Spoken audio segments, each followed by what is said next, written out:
when your strength in the end vision is not strong. You yourself don't believe in yourself, you don't believe in your destiny, you have a very shaky belief system, then failure will make you feel like, oh, I'm not good enough. But who in the universe decides if you're good enough? Who? You have a brain, a human brain, which has done so many billions of wonderful things on this.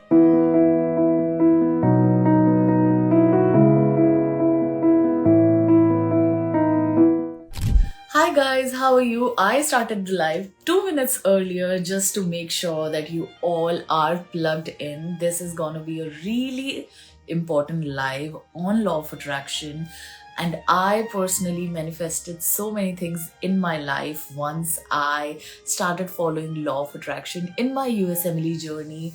So I did manifest coming to New York as well, be it my step 1 exam, my visa.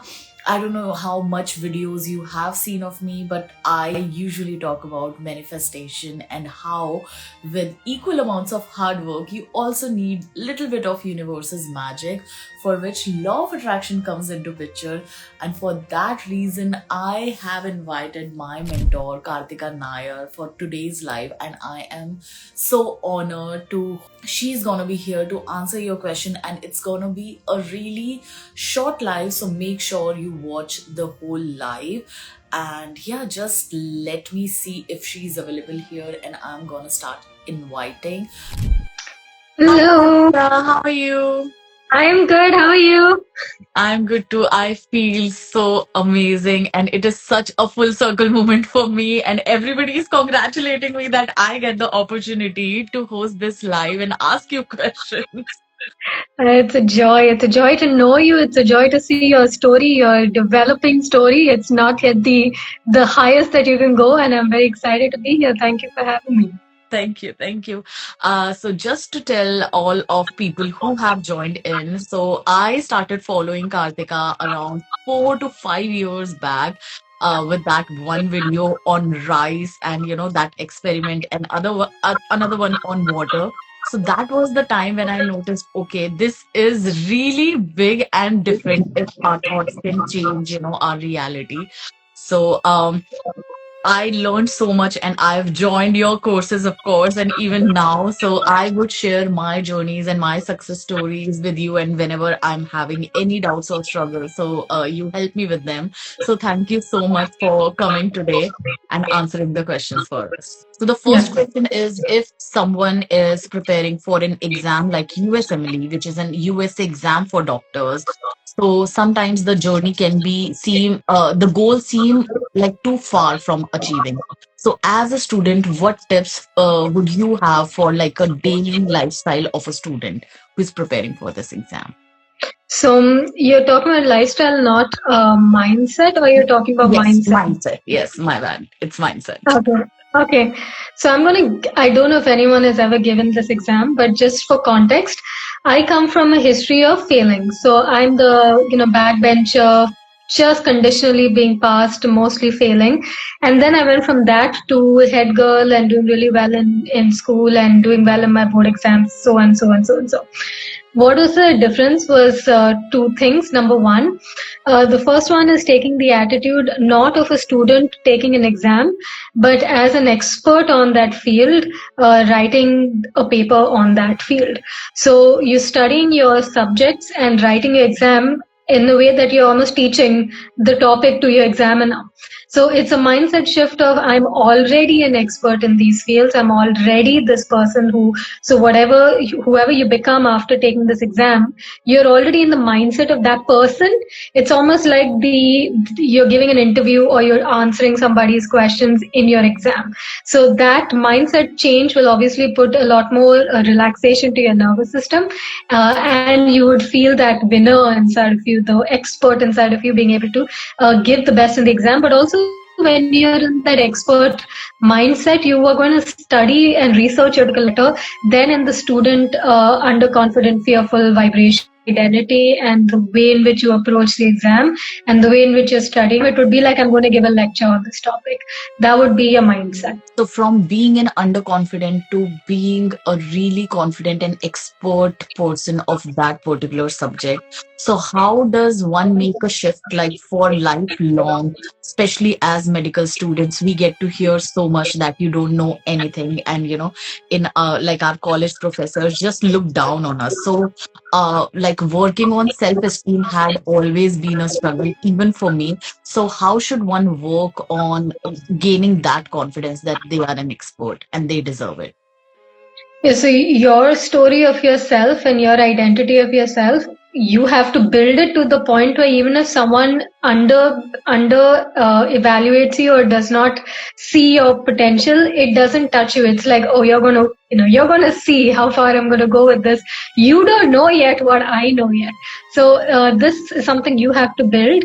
How do you get into that? Is visualize. Yes, we have this in HealyFest. We have this exercise called winner amongst winners, where you are visualizing yourself with the top doctors in your field, or you're visualizing yourself as as an expert around with other experts, and you're telling yourself, hey, it's natural and normal for me to be here. You're basically visualizing yourself feeling in your nervous system what it feels like to be an expert doctor.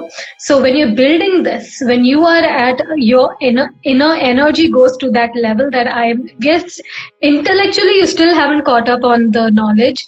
You're still learning, you're still growing, and you'll always learn and grow. But from a nervous system identity point of view, you're growing your identity to match the identity of an expert with practice. So doing that, visualizing yourself in a room of experts and seeing you're one of them, you're interacting with them, they're interacting with you, and just saying, I'm a winner amongst winners, it's natural and normal for me to be here, that will rewire you. And when it becomes strong, then when somebody undermines you like a teacher or your professor or senior doctors or whatever, it doesn't, it's more of a, it's kind of funny to you because it's like, I can see you're undermining me. You don't know what's coming. It's not like an arrogance of you don't know what's coming. It's a subtle confidence of I understand where you're coming from, but it's okay. I'm still going to move ahead with my life. So there is that undercurrent of confidence that will build in your nervous system. I had that experience when we did this exercise in the class. So it's funny how people would judge us and we let them define our capabilities. So I also used to think just because this professor said that you won't be able to pass the exam if you don't, study like this or that. So we forget the second part, but that first part always remains. You won't be able to pass the exam. So when Yeah, we I just did, want to add one thing. This is why I said that your story of yourself is when it becomes stronger than someone else's story of you, then your reaction is very different. When your story is also underconfident, then somebody else's attack on you will make you feel really bad. So, for example, I was watering some plants and I told somebody, I said, I was watering plants today, and the person told me, you've never even watered a single plant in your life, like you don't even know. But I have a belief about myself that if I put in time and effort to master anything, I will master it. I can do it. If I put in the energy, I will do it. That's my belief that I've built over a period of time. So I found it very funny. It didn't touch me. I didn't feel bad. I was walking downstairs and I was just laughing at it, and I said, hey, I just realized that because I know that, I was like, yeah, watch me master watering plants or watch me master whatever you think I can't do. It was funny to me, but had I that when I was a kid, I used to believe I couldn't do anything. I'm completely dumb. I couldn't even open the lock to a like key and a lock. I couldn't even do that. Like it will not go inside because I used to feel like I'm incapable of doing that. And if I was that identity, that kid who felt she couldn't do anything, isse bhi kuch nahi hota, whatever people have said, if I held on to that ideology of myself, then when this person said that you are watering plants, it would have hurt me, and then it would have hurt my confidence. But to me, it didn't occur to me that, oh, this is something that can hurt my confidence, because my response was, yeah, you don't know what I'm capable of, because not from an arrogant place of you don't know what I'm capable, but it's like, you don't know. But it was an inner confidence. That was all it was. So the inner story must be stronger than the outer story. And that only depends on how we talk to ourselves when nobody else is talking. Got Yeah. it. So when we like study for these exams, so we have to give these like daily or weekly tests.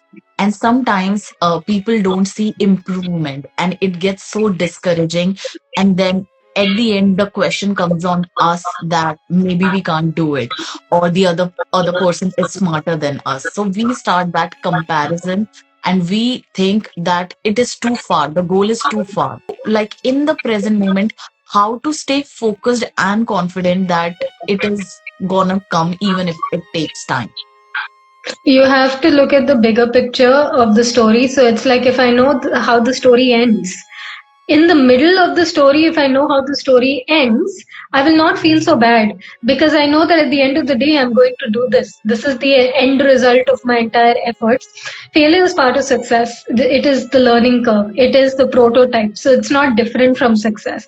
For an engineer to build something, he had to go through so many variations, had to learn, pick things, understand where you went wrong. For an entrepreneur to create a product is the same thing. For a webinar, I do webinars also. I have to understand through every, it's basically like coding, right? What is the bug in the system? So that's not called failure, that's called feedback. So there is the only comparison is with yourself in the previous version.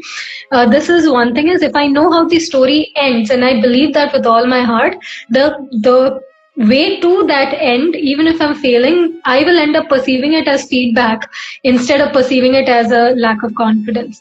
When your strength in the end vision is not strong, you yourself don't believe in yourself, you don't believe in your destiny, you have a very shaky belief system, then failure will make you feel like, oh, I'm not good enough. But who in the universe decides if you're good enough? Who? You have a brain, a human brain, which has done so many billions of wonderful things on this planet. You have the same capabilities.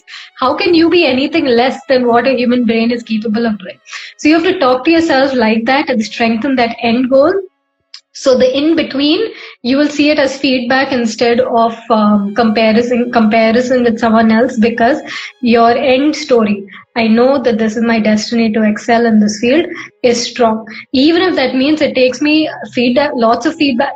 The more feedback I have, the better I will do, because I will be able to hit it with every angle. It's like anything you're learning, you're practicing an instrument, you're going to make a lot of mistakes. But if you compare yourself to somebody who's 10 steps ahead of you, you will feel tough. But if you don't, if you put blinders on and only focus on seeing, which notes are off or what do I need practice on, and just focus on mastery of the subject. No, you're not living someone else's journey, you're living your journey. So no point looking out there. Mastery of the subject so that you can service your industry the best. If you can look at it that way, as a professional, not as a student, you're going to get there much faster. So this is just prototypes. That's amazing. And I love the line that you mentioned, that don't take it as a failure, but take it as feedback.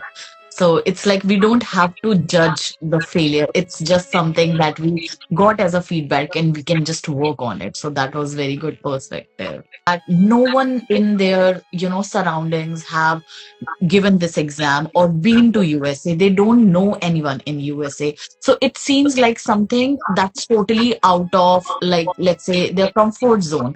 So how to manifest something that you have never experienced or seen? That most of what we manifest is something we've never experienced or seen. That's That's true. what manifestation. Why? Otherwise, if you've experienced it, seen it, seen it, it's normal for us. It'll happen anyway.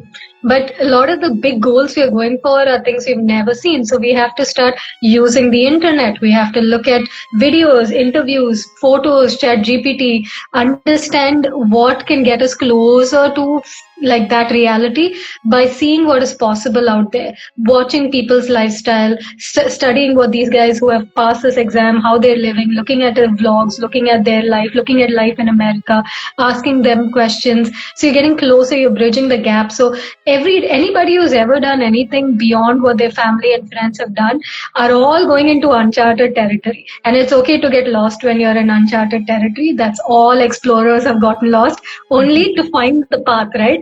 So somebody ahead of you found the path. You go for, study them, understand them, get as much information, and then you find your path. When you do get to America, the support will come, the friends will come, the people will come, and you'll be able to settle down. That is normal. It will always be there. Support can never leave you. It's part of a universal law. You'll always get support. Even if you don't believe it, somebody will come in your life. You just have to stay open to it. So in that case, just find interviews and see what other people in the world have done outside of your friends and family. That's very interesting because I did the similar practices before coming to New York.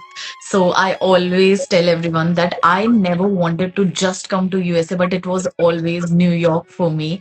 So I would like my daily practice at the night after studying would be watching vlogs of just people walking the New York street, and I would imagine myself like walking those streets. So it used to feel so real even in that moment and happiness that I already knew, okay, I am here. So, there is nothing more to achieve. And I think that's what you also teach.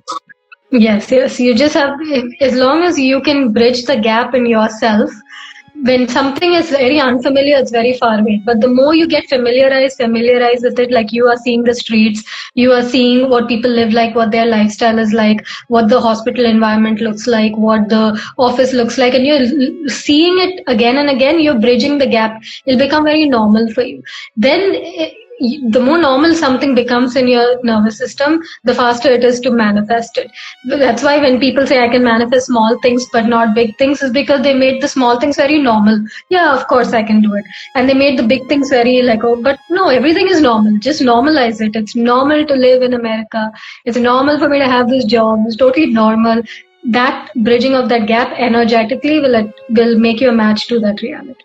My next question would be again, like so frequently asked, is especially with the visa rules and these days, like it's getting very stressful. So we talked about it that how to stay in that zone where you feel that it's not a problem for you. So how to manifest visa is that which people might think even like is that even possible? Like you manifest like visa, but of course we can. So what would be your take on this? The first thought that came to my mind was we have another teaching in Healyfest. It's called Universe's Rules over Man's Rules. In anything you're creating, there is only, there's one triangle. The triangle is you, universe, and that thing you're creating, the visa. This is the only thing involved is you, universe, and visa. No one else is involved. Not the government, not the how many people are getting it. So stressful. The rules are different. That's not in our. It doesn't matter. When it's between you, universe, and the visa, if you can get into a feeling of already living there, already having this visa, already maybe you have to now renew the visa because you're living deeper into the future in your nervous system. The visa will find you because the creation, whatever you're creating, is between you and that thing. It's not anybody else. Nobody else can insert into your vortex what you are attracting. No one can do that for you. It's always you and the thing that you're attracting. There's no one else involved. I myself, I have so many visa stories, so many stories that don't happen to other people, but has happened to me just because of that same triangle. The whatever, it's like money, for example. I always teach this in my classes: is your source of money is never your job or the business or whatever. Your source of money is always the universe. So you have that triangle again. It's me, universe, and money. If I can stay in connection with the universe and money, it will come to me. If I start bringing other people into my triangle and say, but the economy, but the job market, but then you are, that's what's in your vortex. But I don't bring that into my vortex. It's just between me, the universe, and the visa. Connect these dots, you're good to go. Stay in that vibration. Don't include other people's realities in your what's possible.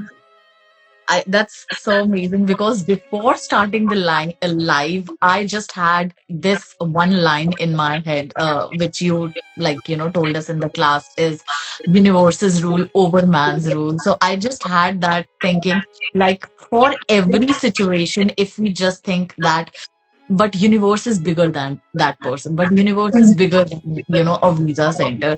So would you like to share any one story related to visa or something that you manifested which was like, wow, okay, this was very interesting.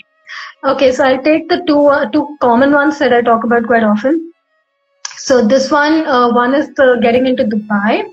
So this was a travel one. This was during COVID. We needed to have one particular. There was one COVID certificate, and there was some other certificate that we needed to go through the entry. Sorry, the immigration of Right. Dubai. And I only had I didn't have the act. One of the documents I did not have, and there was another girl with me who also did not have the same document. She did not get entry, and she was walking back, and her boyfriend or somebody was waiting for her in Dubai, and she couldn't meet him, and she had to go back. And it was my turn. It was when I was in the line. I was repeating this is that universe's law over man's law, number one. Second one is that I did this future pacing. I saw myself in Dubai. This was during Dubai Expo.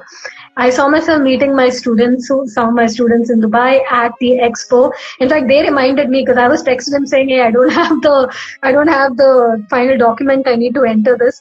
And they're like, "Yeah, just future pace it. Just remember timelessness." And I was like, "Oh yeah, I forgot my own teaching. I can just do timelessness." So I imagine being there with everybody, and it just so happened that my line moved in such a way that there was the way that I was standing in the line moved. So one person went to this immigration officer, another person went to this immigration officer, and for me, there was the person right in front, one Indian girl, small girl like me, probably from the same place I was from. And I showed her one of the documents, and I think there was a lot of people. She just stamped it. She didn't ask me for any other documents, and she let me go. And I got in, and I was like looking around. How did I get in? I didn't have that. So it's not like I did have some documents, but I didn't have the main documents that they needed. This is one visa. The second one was here, Croatia. That's a huge story. You'll have to watch my YouTube videos or come to course for the main story. But overall, I got my visa. I got my residence in Croatia processed on a tourist visa, which is not normal. You process. So basically, I got married here in Croatia, and I had to get a spouse visa in order to process my residence to live in Croatia as a spouse to a Croatian. So I'm living here because I'm married here. So I need spouse visa. But I didn't have spouse visa, and I told them, "What's the point of sending me all the way back to India to get one spouse visa? Come back to Croatia to stand here." Did a lot of my inner work at the time. This was over 3 days. The police sent me back, said you have to go back to India, and I was like, "No." When man says no, universe says yes. I don't want to go back. I came all the way. I want to stay here. So I got into the feeling of love, or what it feels. What do I love about staying in Croatia? And all I kept doing was giving myself lists of what I love about being in Croatia, being in Croatia, being in Croatia. And I was in such a strong vibration of loving being here that my vortex was all about being here in Croatia. And it just so happened when I went back on Monday, which was the last day that my visa was expiring before I had to go back to India. Last day, the day, not before expiry, the day of expiry, very dangerous. I went back to the police station, and they took me out of line. It was a lot of magical stuff that happened, and they processed my residence, and I'm now, this is my third year, about to start my third year of residence in Croatia. So bending laws. My sister did try the same thing, cousin sister. She never got a visa. She had to go back to India. She works in India. She never got her visa. So many people I know never got their visas, but same situation as me. But mine was a different vibrational vortex. Wow, wow. So powerful, both of the stories. But like you mentioned so many techniques, and like I can understand it because I have attended your session. So just want to break down on few of the practices that you mentioned.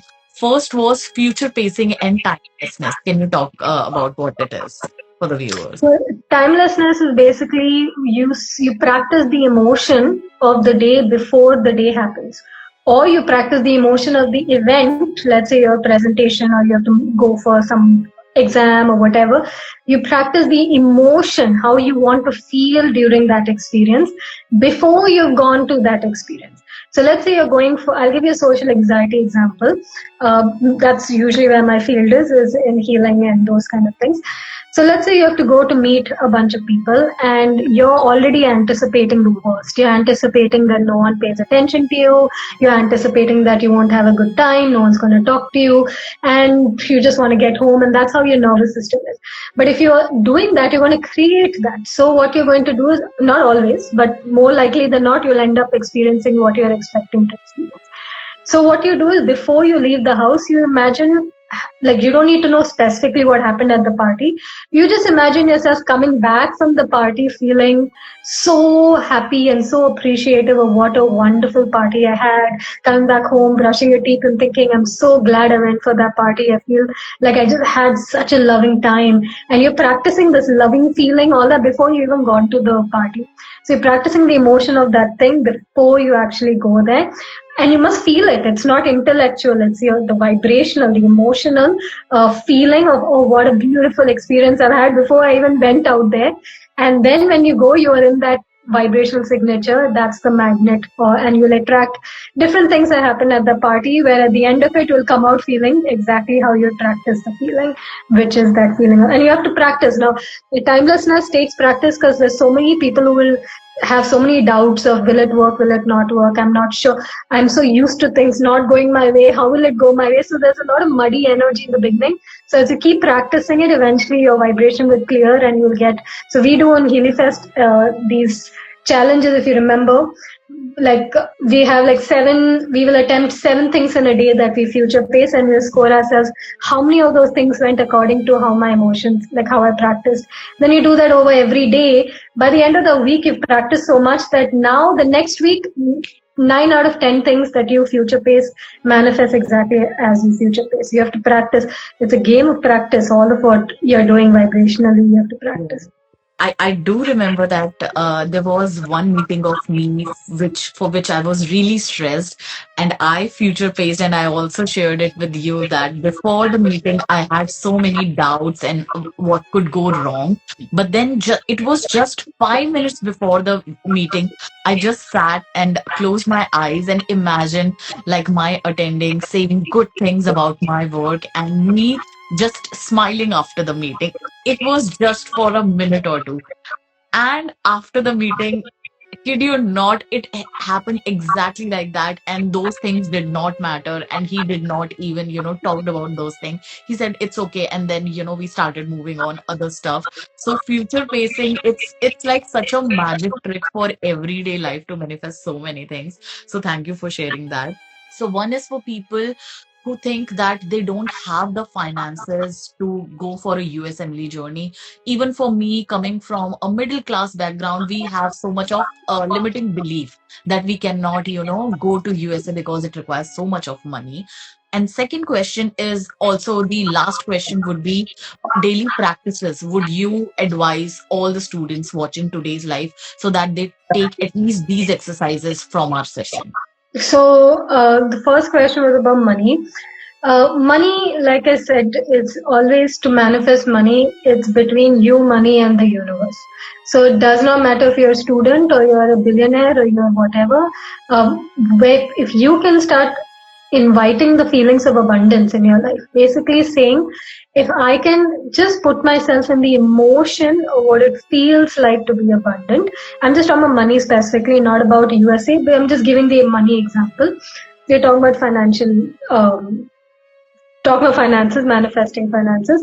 If I can feel the feelings of abundance beforehand, so if you can hold on to the emotions of abundance, even if it's just watching some AI generated video of like money raining over you, or you start writing out all the things you love about money, all the times that money has come in your life, appreciate that money, write out any good feeling thought about money. Like, I love that today money has helped a mom buy a Spider-Man outfit for her son, and now her son is so happy. Any good feeling thought about money will connect you to money and the feeling of abundance. All we need to do is connect to, so we look at that triangle, universe connection always there. We need to connect to the emotions of money, feelings of money. If we can do that the way to achieve money will come. So it's basically simply said, money is like one ocean, infinite ocean, never exhausted. You have full access to it at all times. And when you tap into that ocean of abundance, the tributaries, okay, like the rivers and the tributaries will find you. So you will suddenly come across opportunities, or somebody might sponsor your trip, or some things you might end up coming on somewhere to earn money, or some idea comes up. And what ends up happening is that the money will accumulate and you'll be able to do what you want to do. In fact, when you know what you want to spend money on, the money will show up. When you have really no idea where the money is, what you're going to do with the money, then it's a very open concept. But when I know this is what I want to do, and you see yourself experiencing that life, the way to that life will find you. So don't stress on the how, get more into what it feels like to be living that life and feeling very abundant. So this is that first question that you asked me. Second one you asked was related to daily habits. That depends on what is the end result of the daily habits. What is it, to do well in exams or to get to USA? What would be the end result? So most of the students that like I talk to, they are usually either working or not working and just sitting for the exam and studying for the exam for an year or so. And their end goal is coming to USA and become a doctor here. So that's what usually their journey looks like.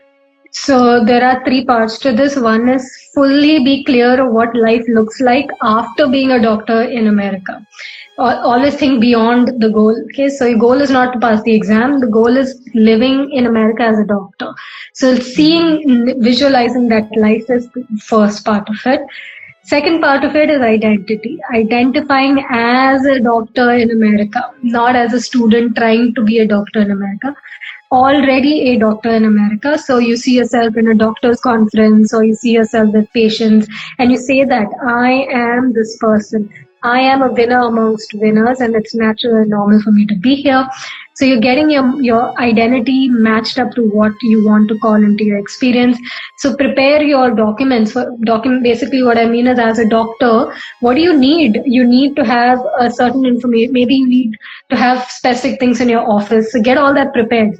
So what would I want to put on my wall? What kind of things would I put in my office? Get all that prepared, because you're already in the mindset of this is my destiny. This is who I am. So it's like, if you want to be a speaker, prepare your speech. You want to be married, prepare your gown or whatever. It's the same thing. Prepare what you need for your office. So identity. So first one was visualization. Second one was identity.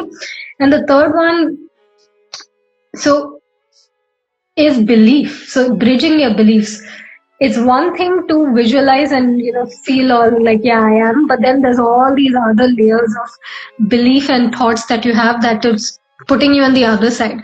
So it's like yeah, I have to go. Suddenly realize. Okay, I'll just put it together. It's like a boat. If you have three guys going in this direction, like paddling in this direction, and all of your guys are paddling in that direction, you will move. But if even one guy is paddling in the other direction, you will struggle.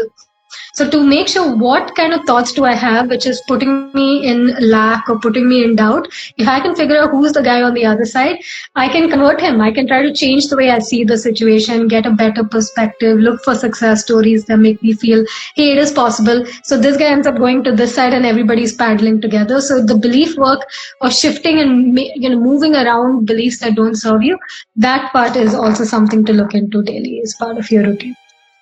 That's amazing. So, working on self-belief and focus and visualizing daily. And one thing that I really loved, and I also need to remember that, is focusing on the end goal. When we are sitting in a room, it becomes so hard to even imagine a life where we are, as a doctor, we are in USA and everything is really good. So, like bridging that gap and being able to visualize that life is really great trip. And And just thank you. one more thing to put here, that you're not separate from your goal. What that means is, it's not that I have to become a doctor in US. You already are one, because it's not all of us who are asking the universe to become doctors in America. People who are genuinely called to become a doctor in America are meant to become a doctor in America. That is, your future is reflecting back to you as this desire. You're not separate from that. So you don't have to become something. You already are born to be that. So make sure you remember that. So it's not like I'm not good enough. No, I was born to be this doctor in America. This is what my soul wants to be. So if this is your true calling, you will be. So make sure you just remember that this is who I'm meant to be anyway. Wow, wow, that was like the perfect ending to the live. Thank you so much for coming, Kartika, and please let our viewers know about all the courses that you have so that they can also get benefited from it. Super, thank you. So, just for context, I will not tell you about all my courses, but I will tell you about a free class that is coming up. It's called How to Change Your Life in Less than 6 months. This is all areas of life. So, this is especially your mental health, your relationships, your self esteem, your money, your career, your health, all areas of life, how to transform it within 6 months. So, the 6 months, just imagine that's going to be I don't know, soon now, April. And by April, you're going to be in a totally different experience of life.